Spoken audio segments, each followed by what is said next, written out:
Okay, let me see this. This popped up in my feed. And I was curious.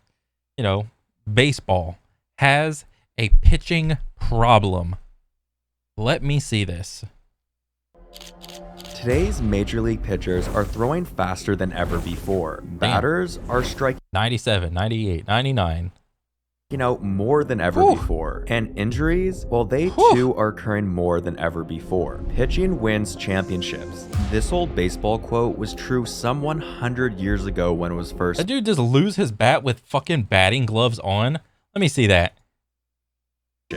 This old baseball quote was true. Look at this dude. This dude's got fucking batting gloves on and still loses the bat. Some 100 years ago when it was first spoken, and has not and will not change. What has changed, however, is the manner in which teams approach pitching. Bro, wasn't this a thing in baseball where like the batters would sometimes put like the stickum, whatever the fuck it's called, on their bats to make it so they could grip harder on the bat or whatever, but then it came out that like, oh, that was deemed as cheating, and it's like, bro, if some of these dudes have fucking batting gloves on and they still can't grip that shit, they're losing bats left and right, bro, it's a fucking safety concern, and you should probably bring that like stickum shit back. But then you got to worry about throwing the fucking bat once you hit the ball. So I don't know how to solve this problem. But this is kind of funny to me. I mean, I don't really watch baseball. I'm just going to come out and say it.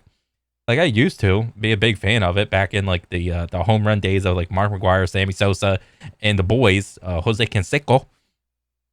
Yeah, I would 100% watch baseball. But I don't know. Just as I grew up, I was like, this isn't really my thing anymore. But I still find it kind of interesting to see how the sports progress. So let me just see. The methods used to scout, train, and utilize pitchers. Ooh, 87. He threw that shit at like his fucking. He threw that shit like at the bottom left corner, like damn near his legs. Over the last 2 decades, drastically altering the game. And the result is clear. Baseball has a pitching problem.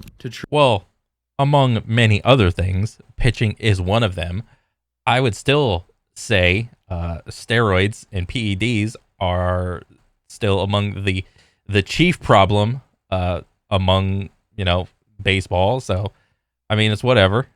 Truly understand the changes pitching methods has undergone in the last few decades, one must take a look back at the way pitchers approach pitching in the 80s and 90s. Okay. In general, analysts look at 3 factors when determining the quality of a this guy. I saw a little video about this dude.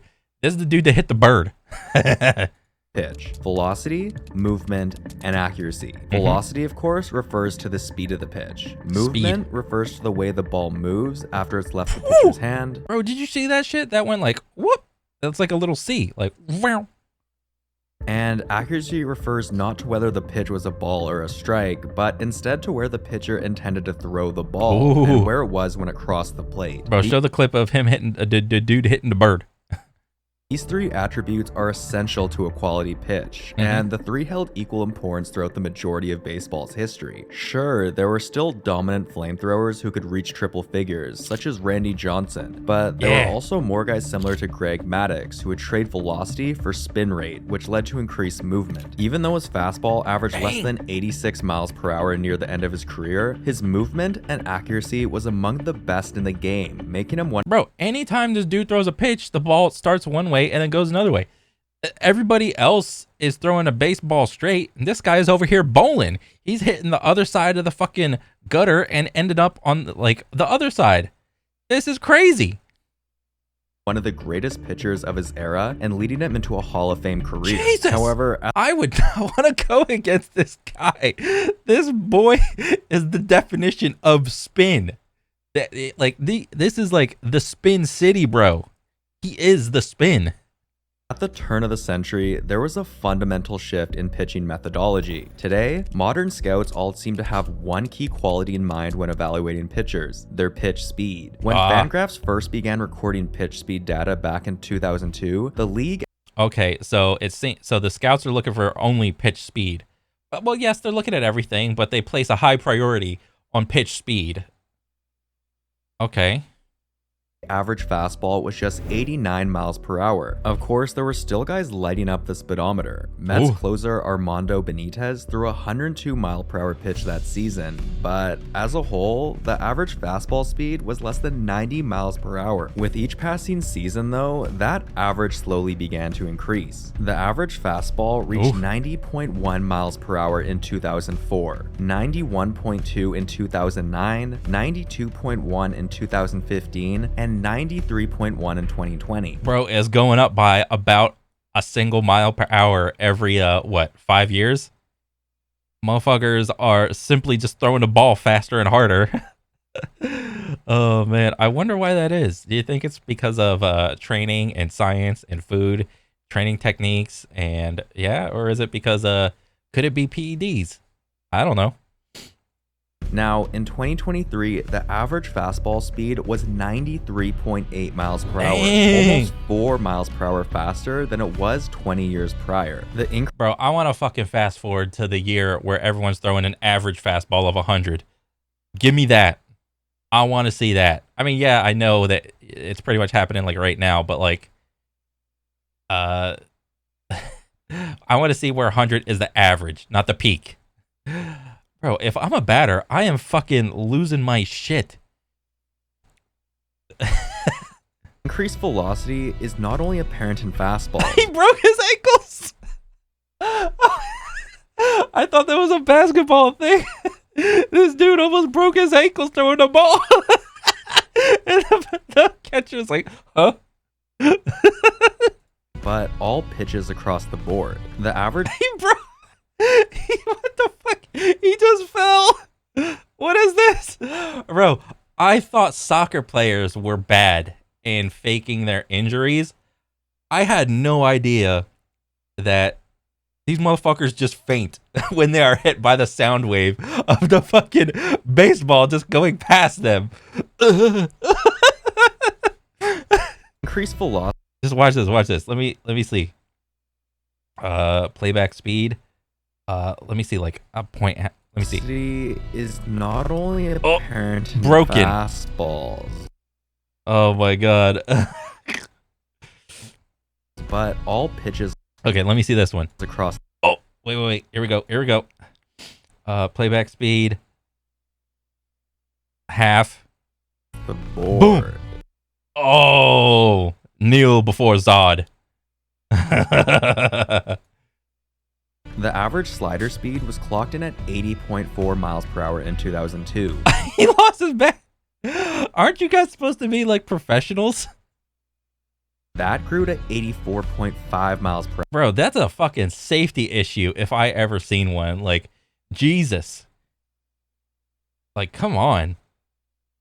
Like, people, well, understandably, he's like cherry picking like, a lot of fucking at bats where the players are just losing their bats or whatever, but like I don't know like how much it actually happens. I mean, if it is like significant enough to where it becomes a safety issue, then I mean they would probably have to do something about it. But like when I see all the blunders like back to back, it's like sheesh. Hour in 2023. An average curveball that measured in at 75 miles per hour in 2002, and that was just under 80 miles per hour in 2023. Changeups, which averaged 79.5 miles per hour in 02, increased to 85.5 miles per hour last season. Generally speaking, the climbing velocity is consistent. Bro, that shit looked like it was going above his head, then it came back down. Through each season, and should the trend continue, the average fastball will likely be clocked in at 94 miles per hour as soon as the 2024 season. Along with increased velocity, pitchers and managers have also found an important strategy for improving pitching results: stats. 101. Oh. When Billy Beane used advanced metrics to assemble his 2002 Oakland A's lineup, it sent shockwaves across the MLB. Stats. Since, franchises and ball clubs have turned to statistics to help make more informed and educated decisions about how to manage their team. The effect of this dependability is clear, as it is seen on a regular basis in almost every game. There has been an increased reliance on bullpen arms, as starters do not regularly go as deep into games as they once did. Managers have tended to keep their starters on shorter leashes and have begun to to rely more on their bullpen. They've Dang. leaned on pitcher splits and have begun to heavily rely on defensive shifts to keep the opposing offenses at bay. The increase in velocity, along with the greater emphasis on statistical analysis, has played a great effect on the game. Damn, dude.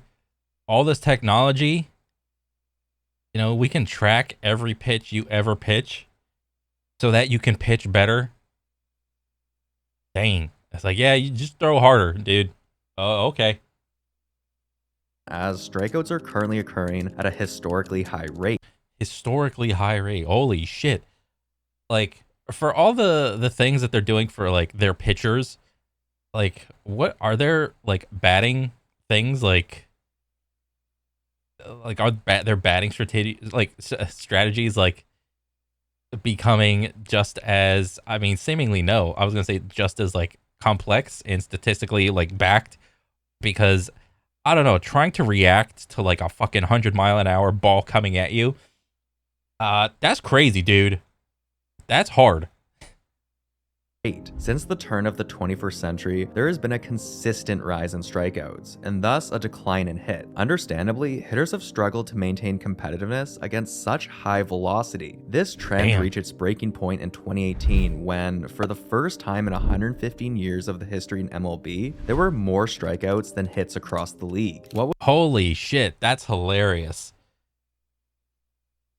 What do you think that does as far as entertainment value for your sport? Do you think that's good or bad? That is 100% a valid question, because at the end of the day, all sports really is entertainment. You could argue like something else, like the spirit of competition, and it's like, you know, and all that jazz. But like at the end of the day, it's still just entertainment. Do you think that's a good like entertainment experience for the audience? I mean, me personally, if I was out there, I'm gonna be like, no.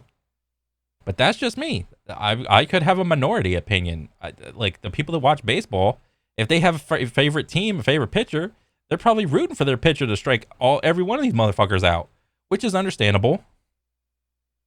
What was more concerning, however, is that 2018 was not a fluke. That season, there were 189 more strikeouts than base hits, but that margin only grew in the years that followed. In 2019, there were 782 more strikeouts than base hits. Even with a shortened season in 2020, hurlers still outperformed batters by 1,144. In 2021, pitchers had a combined 2,644 more strikeouts than hits allowed. Damn. But why does this matter? Of course, in theory, 103. Bro, once that shit hits triple digits, the chances of you hitting it just go exponentially, like, off a cliff. Like, on a graph, that shit is going like, yeah, it's like, the chances are so bad. Like, the faster it goes, like, if speed is this way and, like, the chances of you hitting it are the other way, it's like, no. pitchers today as a whole are performing at a You simply cannot react quick enough. Higher level than ever before in the history of baseball. Bro, honestly, I don't know what kind of training these guys are doing as far as like going to at bat or like what batting cages, you know, batting against an actual person or whatever. But one technique that, I mean, I was taught to like get better at like hitting a ball is like you have to train against balls that are coming, this is gonna sound stupid, balls that are coming at you faster than what the pitcher is actually throwing. So if these guys are getting thrown 100-mile-an-hour balls, you probably have to train hitting balls that are going way, like, maybe not way faster, but like maybe 105, 110 miles an hour. If a person can hardly throw that, you have to depend on like a machine to do that. And the cues of a machine are not going to be similar to that of those that if a person were to throw that. You're just simply not going to, unless fucking Boston Dynamics has like a fucking like exponential growth and all of a sudden their robots can just fucking whip a ball down there at 100+ miles an hour and, you know, have the same like movement cues as like a regular MLB pitchers. Yeah, but like that ain't happening anytime soon. And if that were to happen, that would be just another job that the machines are taking over, dude. That is just the problem. Pitchers have become too good, which has had several unintended negative effects on the game. Effects that not only impact the way baseball is played and managed, but may what also was that? leave a lasting Oh negative shit, he hurt his arm. Oh shit. impact on pitchers' health as well. The term three true outcomes was first coined by Ronnie Jazurli in 2000 when he described the essence of baseball, the battle between the pitcher and the batter. Later, it would be used to describe heavy power hitters like Barry Bonds or Mark McGwire. Barry Bonds. Who seem to hit runs in every other at-bat. In the years since, however, the term has taken on a life of its own, used regularly by sportscasters and analysts to define the ever-growing Oh yeah, I remember this era. The Cardinals, the Mark McGwire. Yeah, this is my favorite juice man. predictability found in the modern game. In layman terms, the phrase refers to the possible outcomes, or rather lack thereof, in an average at-bat. It implies that plate appearance will result in one of three outcomes: a home run, a base on balls, or a strikeout. Of course, there are countless possible outcomes to any plate appearance, but it's the growing percentage of at-bats that fall under these three categories that raise eyebrows. From 1990 to 99, for example, the average TTO percentage was 27.22, meaning that Wait, what does that mean? Average TTO, time to out percentage? What does that mean?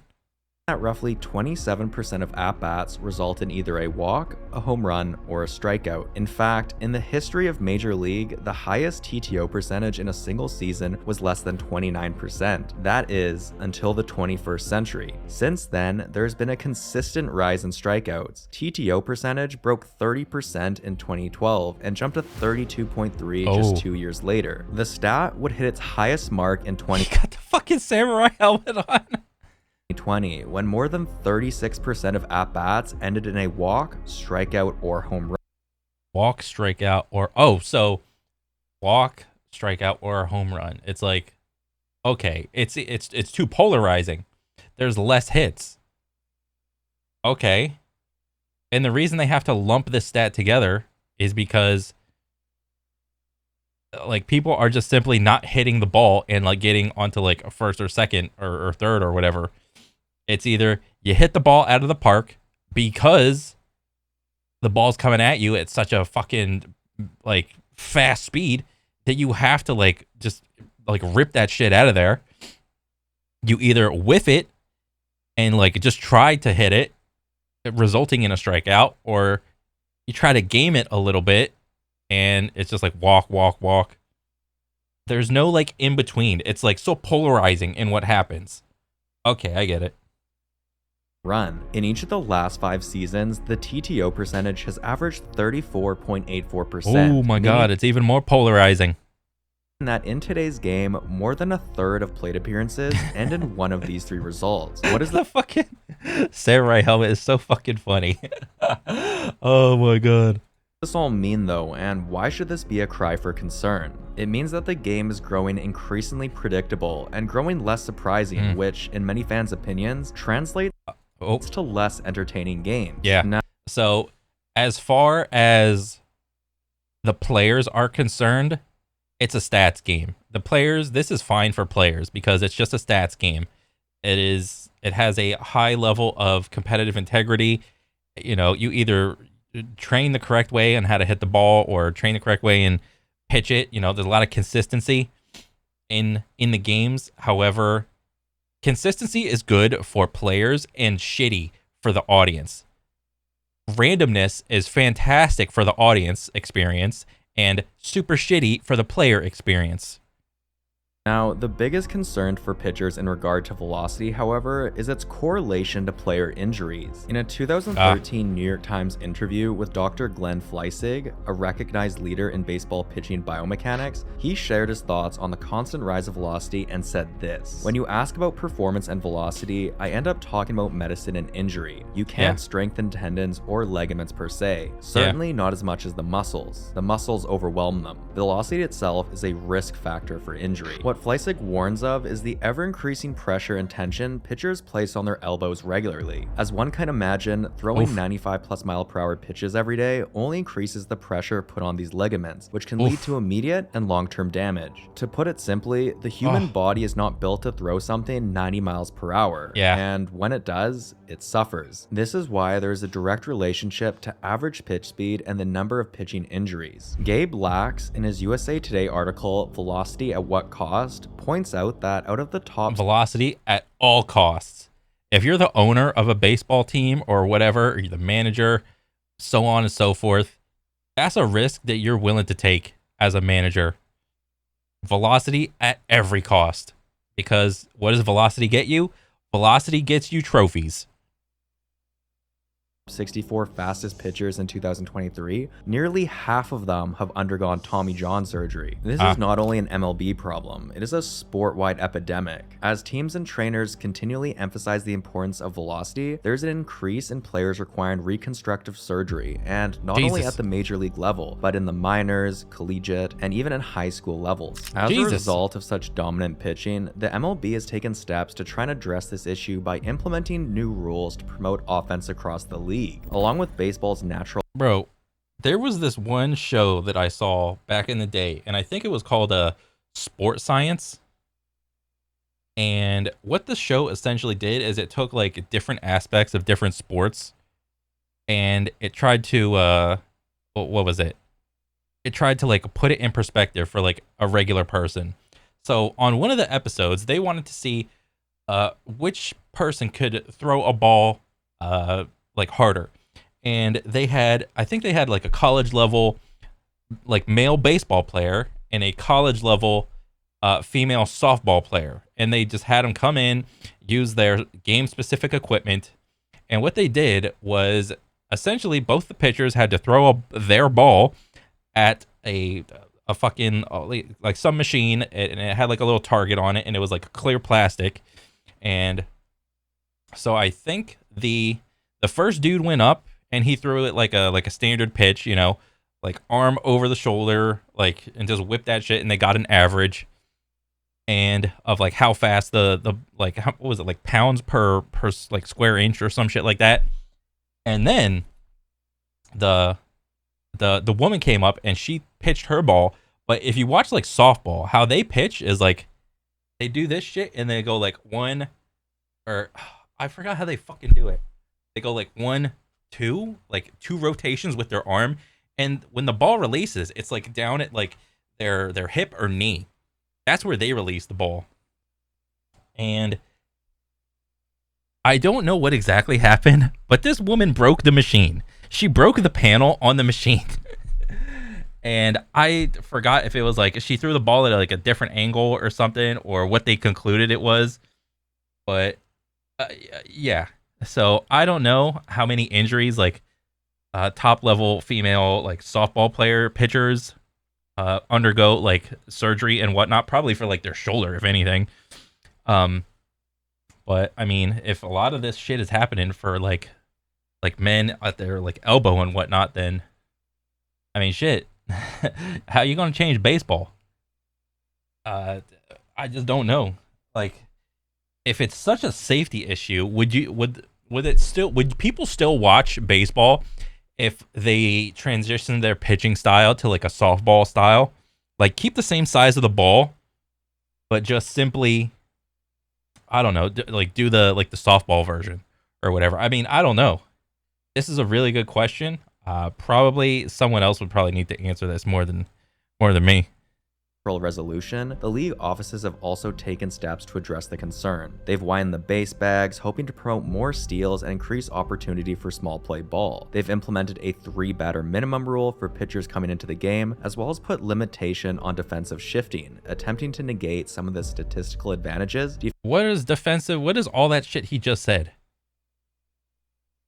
The league. Along with baseball's natural resolution, the league offices have also taken steps to address the concern. They've widened the base bags, hoping to promote more steals and increase opportunity for small play ball. They lined the base bags? They shrank the field?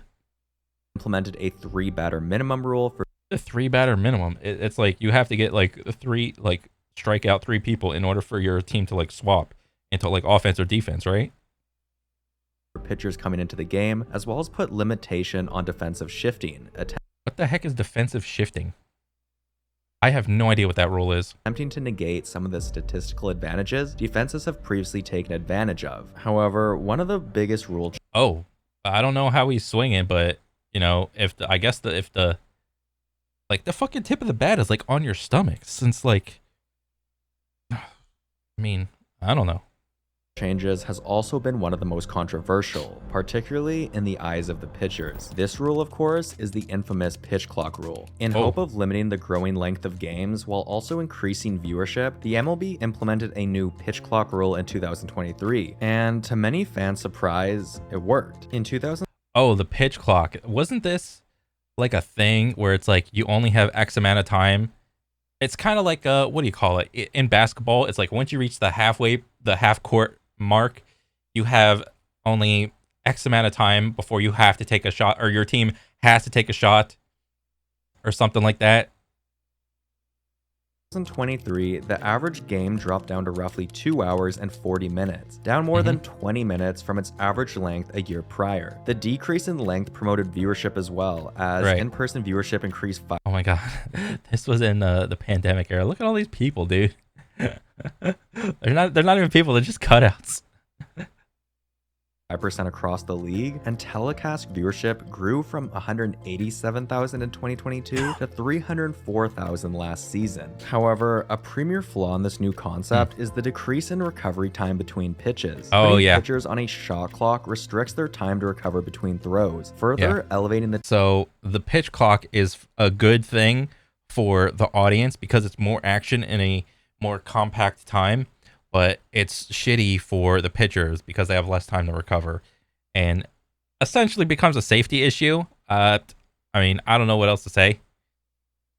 Attention and strain placed on their elbow. While there is limited data to support this claim, the rule has only been in effect for a single season. Numerous players, including Rangers' Max Scherzer and Braves' Spencer... Well, how do you solve this if so many people are hurting their fucking elbows? Well, simply have more pitchers that you rotate in and out every couple of like innings, no?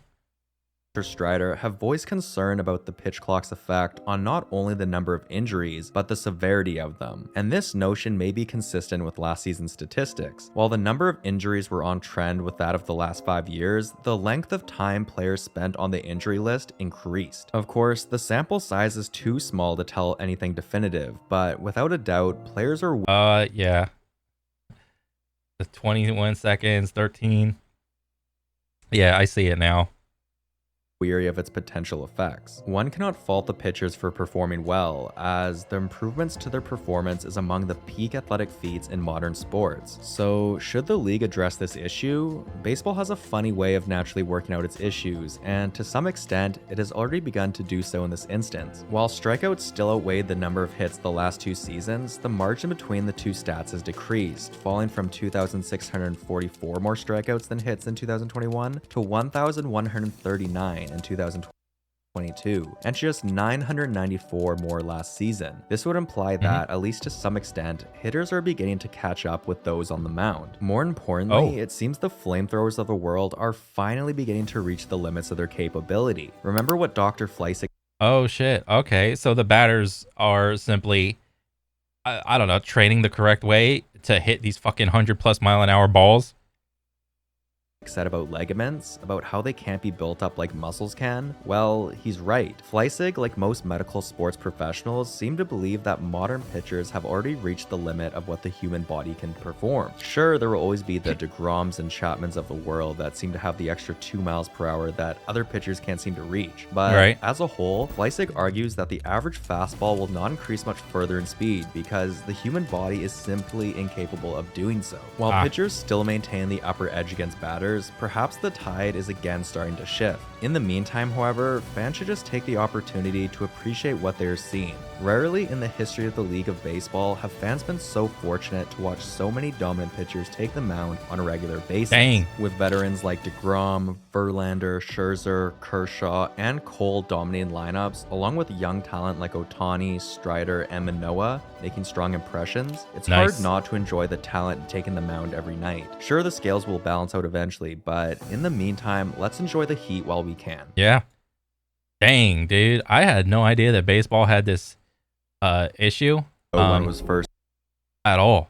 This is a fucking cool ass video. This is like falls in line of that same video I watched where like the issue with like the modern day NBA is people are shooting just way more threes than ever before. Like the meta of basketball is just motherfuckers are sinking that shit way beyond the three, and it's like it's boring to watch, like as far as the audience goes. But I mean, if this is what the audience wants and likes, then I mean, great. This is good for the sport. But if this is not what the audience wants, then I don't know. Figure it out, baseball. But yeah, overall, this is a cool ass video. Yeah, I want to see more. Even though I don't know, this is just curious to see like how like how modern sports have issues and how they deal with them and solve them, or just just meet their solve the issues essentially. But yeah, overall, good ass video. I want to see more, and yeah, that's pretty much it for me. I'll catch you guys in the next one. Later.